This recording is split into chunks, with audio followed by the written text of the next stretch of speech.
Christmas sweater. What?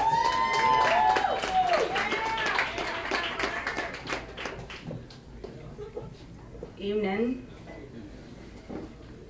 Let me just say that I do regret wearing this Christmas sweater because it causes swamp tits.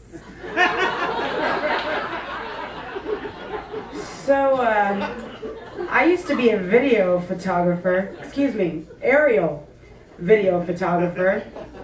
This means I'd ride in a helicopter and control a big camera mounted on the bottom. It was novel, kind of fun, and very dangerous. Sorry, I can't see. I can't keep those off for the rest of the story.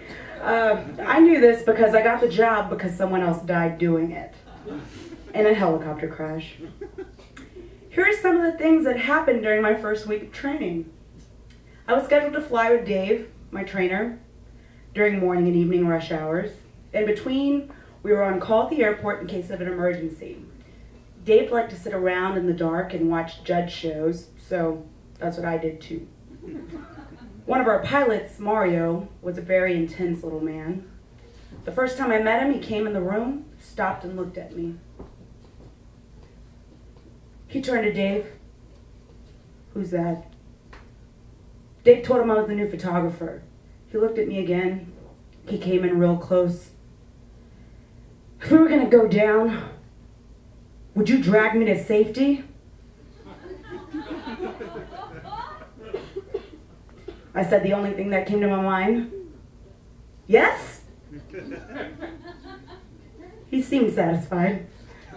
Dave liked to eat oranges while he sat around watching judge shows in the dark. He kept them in a little file cabinet. He'd peel them and douse the slices with Tabasco sauce. One day as he did this, another guy kept yelling at him, "What are you doing, you crazy man?"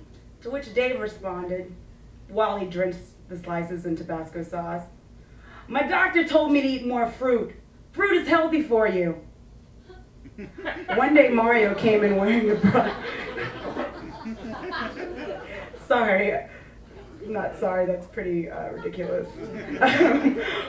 One day Mario came in wearing a broadsword, which he leaned in the corner. A broadsword, which he leaned in the corner. He didn't say anything about it, and no one asked him about it. And I have no idea why he brought it to work. The next week, I showed up at 6 a.m. morning takeoff. I didn't have a key card to get in the building, so I called Dave. I told him I was waiting outside, could he let me in? And he said, "Man, I got laid off." The contractor he flew for didn't renew their contract, and I didn't have anyone else's number yet, so I banged on the door, but no one answered, and eventually I watched the helicopter I was supposed to be on fly away, waving my arms, screaming like an idiot, because I mean, really, who's going to hear me when I'm on the ground yelling at a helicopter? And even if they did, they're not likely to come back for the trainee that forgot his key card during his first week of training.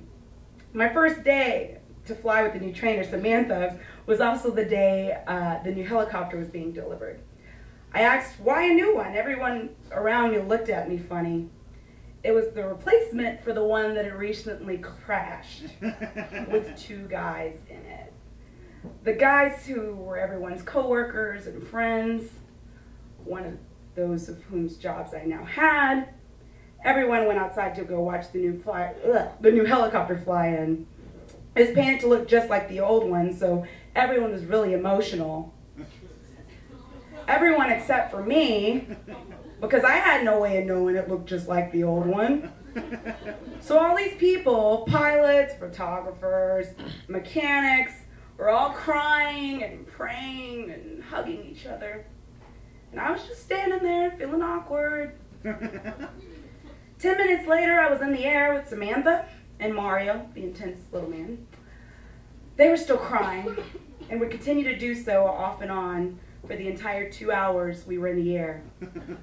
Months later, I saw Dave, the guy who got laid off, in a convenience store, but I didn't say anything. Merry Christmas.